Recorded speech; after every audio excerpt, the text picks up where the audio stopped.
You ask Tiger to solve. This deals with linear equations with one unknown. The final result is h equals -7. Let's solve it step by step. Simplify the expression. Expand the parentheses. Simplify the arithmetic. Group like terms. Multiply the coefficients. Group like terms.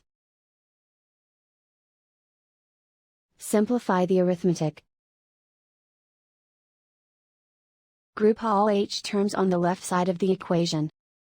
Add 4h to both sides. Group like terms. Simplify the arithmetic.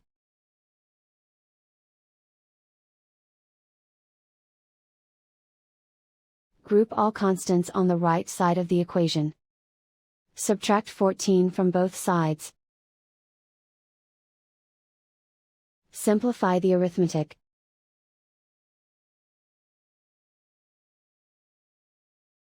Isolate the h. Divide both sides by 2. Simplify the fraction. Find the greatest common factor of the numerator and denominator. Factor out and cancel the greatest common factor. And so the final result is h equals -7.